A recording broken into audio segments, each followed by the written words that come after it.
Welcome to the Nursing Post podcast, All Nursing All the Time with Ashley Moore and Rosa Horsley. In today's episode, we discuss glaucoma. Our goal is always to inform and start conversation.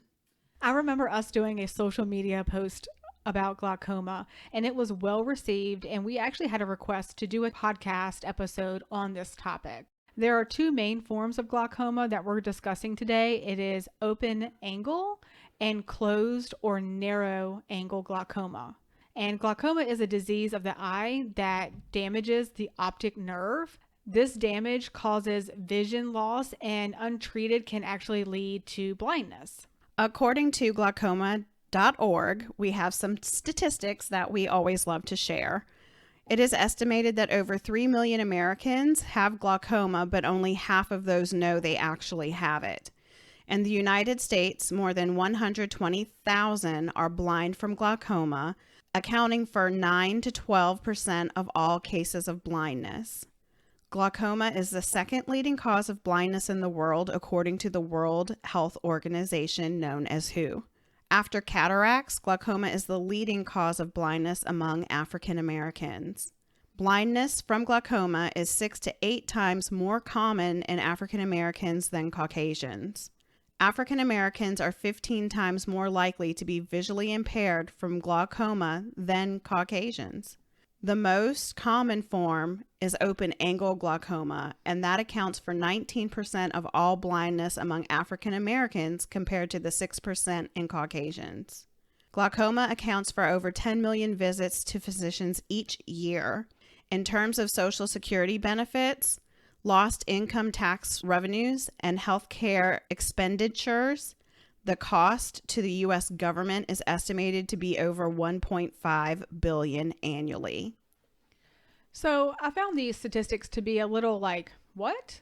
Why was my first question. Why is there such a big difference between African Americans versus Caucasians? Mm-hmm. That was my first question. Yeah. So I did do some research to see, and it's not only African Americans, but Hispanics are also at a much higher risk for glaucoma. So it kind of goes African Americans at the highest, followed by Hispanics, which are trailing not far behind. And then there's kind of like this big drop to Caucasian.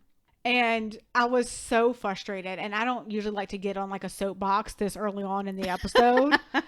He usually like to save that for the end. For the end or somewhere in the middle. I was so frustrated because I'll be honest. I was like, okay, let me just do some research, find out what the discrepancy is. This is when I got the text message from you saying that like our society sucks. Yes.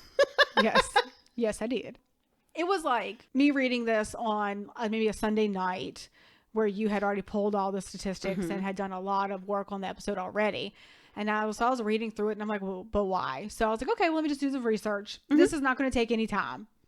I'll be honest. I'm like, okay, it's either, kind of maybe some disparities that we know that are within the healthcare system. That already exists. Or maybe it's some type of hereditary thing that we're working on. So, I mean, like, there's several different things fell through my mind, So let's find out why. Yeah, and you thought it would be, okay, I'll go on Google. It'll be easy. I'll search it. I'll pull it up. Right. But what happened? It was nothing.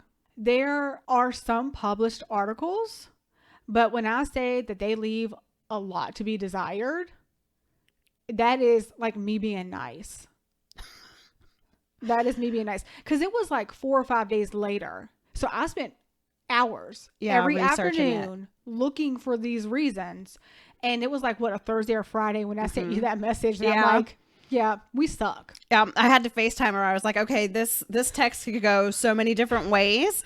So I need to see like facial expressions with the reasoning to this. So tell us what you did find. Okay. So most of the articles, they only really offered suspected reasons. Some say that, this could be related for Hispanics because they don't have health insurance. And I'm like, well, that doesn't make any sense because, not having health insurance may mean that when they are diagnosed, it's further along because it's not been treated. But that doesn't tell you, the glaucoma doesn't know if the patient has insurance or not. No, but I think, remember we did an episode on migrants? Yes. early on and how they were uninsured a lot of the times or lacked medical care because they felt as if they were undocumented and they went to any public place for assistance, they felt that it would them on a list or a phone call or They would be be deported. highlighted Right. through ICE. Right. But see, that still doesn't, that tells me that, of course, when it is found or when they're having issues with blindness, it's from untreated diseases. Yeah. But it doesn't tell us why that, just because the fact that they're Hispanic, Yeah. why they're more likely to get it. Well, it just tells me there's not enough research. And so I was just really, really frustrated. It really shows that we're not doing good research, especially when it comes to this type. I mean, these statistics are obviously known because we found those easily. Yes. So we know that African Americans and Hispanics are at higher risk for glaucoma, which leads to blindness, which is, a heavy expenditure for our Social Security. But I mean, I'm like, that it's just crazy to me. And even with African Americans, they're like, oh, well, there may be something in their heritage, but we really don't know. Well, why don't we? I mean, hell, I can tell you if I want a boy or girl, and you can go in and make sure that I have a boy or girl, but you can't tell me glaucoma, really? So I was really, really super frustrated about it. And every article that I found was like 20 years old. There's nothing current. There's not. I mean, and I spent hours researching, and there wasn't anything that was really good information that was current. I'm not surprised with everything that's come about within these last few years, and I think everybody now finally being aware of the disparities in healthcare. Well, and I think that has brought a lot of things to light. But I mean, okay, well, is it African American lineage? Like somebody, there was an article that I read that said that African Americans may have thinner corneas, which may be a reason why. And I'm like, okay, well, that's a good route to go down. That's a good start. That's a good start, because then that means, if you're African American, that when you go to the eye doctor, there's one of those things that you need to look for. And then that way we empower people to make good decisions and be able to do what they need to do to, prevent or stop it. Well, I understand the frustration. I'm going to put in a little side note and then we'll kind of get moving. But I remember calling you and having a conversation with you that my son is having to be seen at a university, medical facility because they suspect that he may have what's called juvenile glaucoma. And I was on the internet trying to do what they tell you not to do, and Google, I would have done the same thing. I'm sorry. I'm a mom. I'm concerned. But I'm a nurse. So I feel like I can differentiate between, false information and, accurate information. But literally the information was so outdated and I could only find one article on it. Yep. So I felt, and I still feel really, uneducated and not prepared while we're in the middle of trying to figure out this diagnosis. It's to the point where now she wants to test my daughter because, of course, they both have the same biological father, and now they're trying to figure out whether it's hereditary. And after that, then they'll have to do more tests to see, because the daughter doesn't have it, but then my son does, then it's going to be a yes that he does have this disorder. Well, where do you go from there? There's no information on the internet. I can't find anything. What do you do? And that's kind of hard. I mean, I was very frustrated, which led to my text and my venting to you. But I totally understood it because of this situation that I'm going through right now. Right. And I mean, I know your husband was with you at the time. Yeah. And he just started laughing. He's like, here she goes. But I mean, it was super frustrating. And, at a certain point, I could see where people would be like, now you understand why some people of color get so frustrated with things like this. Absolutely. And I'm like, well, yeah, this is ridiculous.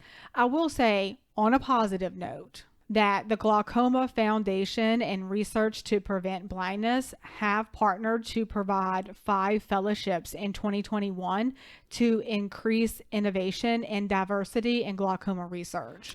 It's definitely needed and it's definitely necessary. Just going through the experience that I'm going through right now. Yes. To the point where, you take your child to the ophthalmologist, they then, do their tests, they check for pressures, they check for all that good stuff. And then when they come up with a diagnosis, they will send you to the appropriate physician. And when that physician says, I'm sorry, I can't help you because that's not my area of expertise, pediatrics is not my specialty, to the point where you have to get referred to a city that's over an hour away. That's frustrating. It is frustrating. And I mean, not because... Well, what if I didn't have transportation? Well, not that you mind going there to get the help that you need. And you, of course, want somebody that does specialize in it. But that just goes to show you that there's just not enough information, that even that doctor was like... He couldn't even help me at all. He refused to see your son. My son because he was like, I can't help you at all. But the thing that bothers me, I guess, the most, which we've talked past episodes about, is think we're behind the curve here medically. No. But the fact that I have to go over an hour away, what if I was one of those situations in which I couldn't afford, didn't have transportation, or any way to get to this university? Well, that just furthers, and we've had a whole podcast on this, on people that live in these rural communities that have to drive like this, and some have to go even further than that healthcare, and you wonder why there's issues. Well, this is why. But I think that making sure that people are educated and that we have the research available, so that way, if the doctor needs to look up, hey, what is the latest guidelines for these things, that it's at least available, that they can help people that aren't willing to go or can't go. Because some people are just bad parents. I mean, I'm gonna be honest with you. I'm not going to disagree with that. Some are like, oh, I don't care. Whatever. But then other people are like, well, yeah, it's important to me. I just don't have the means. I can't take off work and spend money to go up there. It's a huge endeavor. Okay. So open angle glaucoma is the most common type of glaucoma. This form is generally a progressive disease and it's symptomless until you can't see. So it usually starts to affect the peripheral, which means your side vision, before it starts, affecting your central vision loss. If it goes untreated, it can cause total vision blindness. And with the closed or narrow angle glaucoma, it happens when a person's iris is very close to the drainage angle in their eye, and the iris can end up blocking the drainage, and this causes the fluid to build up and put pressure on your irises. So those are the two main glaucomas that we're discussing today. And there are some signs and symptoms that you have to look out for, and then we'll go into some risk factors. For open angle glaucoma, you get patchy blind spots in your peripheral vision, or that side vision that Rosa was talking about. And then that'll eventually worsen to where your central vision, where you're looking straight ahead. And that usually happens in both eyes. And it gets to a point where you literally have tunnel vision. You're only seeing a very small window. Correct. With acute angle closure glaucoma, it's a sudden onset. Your eyes get red, your vision can go blurry all of a sudden. You can have severe eye pain, headache, nausea, vomiting, and you actually can even see like rainbow colored rings or halos around lights. So none of those things are normal. The risk factors include having an internal eye pressure. So when you're going to get your eye checked every year, even if it's not like through a specialist, let's just say you're going to an eye center that, you can purchase your glasses from. I mean, they check for eye pressure. They'll give you some drops in your eyes, and they'll take this little device and they'll hold it up to your iris and your cornea. And that pretty much measures the pressure. And they do that in each eye. Another risk factor is being over the age of 60. Like Ashley and I had said before, being African American, Hispanic, or even Asian makes your risk factor even higher. Having a family history makes it higher. Having certain medical conditions such as diabetes, heart disease, and high blood pressure, along with sickle cell anemia, can make it higher. Having corneas that are thin in the center, being extremely nearsighted or farsighted, having an injury to your eye or certain types of eye surgeries can greaten your risk factor. And having corticosteroid medications, especially eye drops over a long period of time, that increases your risk factor for developing glaucoma. And the way this is diagnosed is through tonometry measurements. The range for normal pressure is anywhere from 12 to 22 millimeters of mercury. Most glaucoma cases are diagnosed when the pressure exceeds 20 millimeters of mercury. However, some people can start actually having problems even when they're in that normal range. So it's really important that you're making sure that you're seeing your eye doctor routinely, because your eye pressure is unique to you. Everything in medicine is kind of that way. You know, there's no cookie cutter person. Everybody's individual. Right. There are tests that are done that your doctors can do to examine the optic nerve for glaucoma damage. There are visual tests that can help map your complete field of vision. And during that test, you'll, look straight ahead. And as like the lights move, you'll, be able to look and see how far over you can see the lights. So you have to put your chin on a stand and your forehead comes like to a bar. Mm-hmm. And then you're looking with both eyes for dots. The technician will tell you right. to raise your hand when you see a dot and raise it on the side that you're seeing it on. Mm-hmm. And then there are other tests that help determine whether the angle where the iris meets the cornea is open and wide or narrow and closed. And there's also, other tests that measure the cornea of your eye. It is a painless test. It's a clear window in front of the eye, and then a probe is gently placed on front of your cornea to measure its thickness that Rosa was talking about earlier. So there is a slew of testing that you can have done to see about this, and a lot of them aren't painful. And I'll be quite honest, I have never been to an eye doctor. Are you for real? I am for real. I've never been to an eye doctor. I've never had my eyes checked. Hold up. Okay, you just got braces taken off your teeth. Yes, I did. But you don't go get your eyes checked. Well, I can see. Maybe you think you can see. I mean, let me tell you what happened to me. No, I got to tell you what happened to me. I got to tell you. And then this will be my lecture. I go get my eyes checked. Mm-hmm. I finally get my glasses. I try them on. Like, the tech was literally laughing like so out loud. I put the glasses on and I take them off. I put them back on and I take them off. And I said to him, this is like the freaking difference between analog television and high definition. And literally he was laughing his ass off. You need to go get I thought I could see. I'm just telling you, I thought I could see until I put my glasses on, and then everything was like crisp and high definition.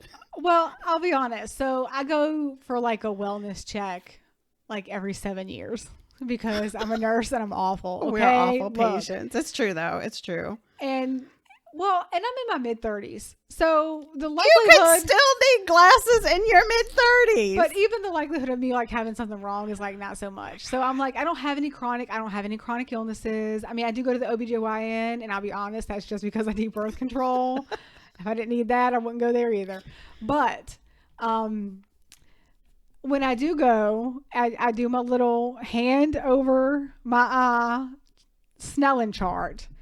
And they go, oh, you're great. And I'm like, good. And then I'm gone. I'm done. That's the extent of Ashley's eye exam. My husband's like, you don't get it because you've never had to do it. And I'm like, yeah, you're right. Mm-hmm. And if I don't ever have to, that will be just fine with me. Oh my God. Yes. Analog, high definition. But you look real clear to me. And I mean, if You know, there's I days, thought the same thing too. there are days where I'm like, oh, I look good. And that means I could put on some glasses and be like, damn, that is not so good. So I'm Oh good. my God. Analog, high definition. I'm good. But let's go ahead and get into treatment. So we can wrap up this episode. Analog, high definition. So the effects of glaucoma cannot be reversed, but with treatment, you know, the progression of the disease can be slowed down and can even prevent permanent vision loss, which is what we're trying to do here. Eye drops are generally used to help with the pressure in the eyes. There are different medicines that help increase the outflow of the fluid in your eye. So then that reduces your pressures. Those are prostaglandins. There are beta blockers that can be used that reduce the production of the fluid in the eye. So then that can reduce the pressure that way. Alpha adrenix agonist reduce the production of the aqueous humor and increase the outflow of fluid in your eye. There are carbonic anhydrase inhibitors that are used to reduce the production of fluid in the eye. There are cholinergic agents that reduce the outflow of fluid. And then there are also Rho kinase inhibitors that lower eye pressure by suppressing enzymes responsible for fluid increases. So a lot of these are either preventing fluid from building up in the first place, Mm-hmm. Or eye drops pretty much to reduce the pressure. Exactly, and helping it drain. Mm-hmm. There are some surgeries. There are minimally invasive glaucoma surgery, or MIGS, and doctors may suggest that you start that way. You can actually get tubes put in to help with drainage. There are filtering surgeries where your surgeon creates an opening in the white of your eye, the sclera, and that removes part of the trabecular meshwork. So again, we're all working to decrease pressure here. And obviously there is laser therapy for open angle glaucoma, which laser therapy is just becoming more and more common in all surgeries. Absolutely. They have that LASIX for cataracts, and I know we're not talking about that one, but I see the commercials on TV all the time. I'm funny about things going into my eye. Me too. Like I could wear contacts, but I can't even do eye drops. So No, it's like a I can do struggle. eye drops, The struggle's real. but like eyes are just something that I just don't play with. When I was in nursing school, like I never want to work for an eye doctor and don't want anybody messing with my eyes. I guess Yeah, that's I maybe couldn't why do I've it. never been like, let me go to the eye doctor. So some nursing considerations, allow the patient to express their feelings. They're going through a lot, especially when they're getting a diagnosis that's saying that it's possible for them to lose their vision, not get the vision that they've lost back, and or permanently lose it altogether. I mean, that changes your lifestyle. Manage visual limitations such as reducing clutter, arranging furniture out of the path of travel, turning ahead to view subjects, correcting for dim lighting and, problems of night vision. You want to be able to assist with the administration of medications and stress the importance of medication compliance. This is one of those times, where you have to stress to them, if you don't take your medication, you will eventually be blind. And that's a big deal to anybody. Yes. We take a lot for granted. Being able to see it helps a lot. So you just want to make sure that you are definitely being a supportive and source of information regarding the compliance of medication. As always, you can find our references on our website, thenursingpostpodcast.com. You can subscribe to our podcast on your favorite platform. And of course, leave us your comments, thoughts, suggestions there. Thanks again for listening to The Nursing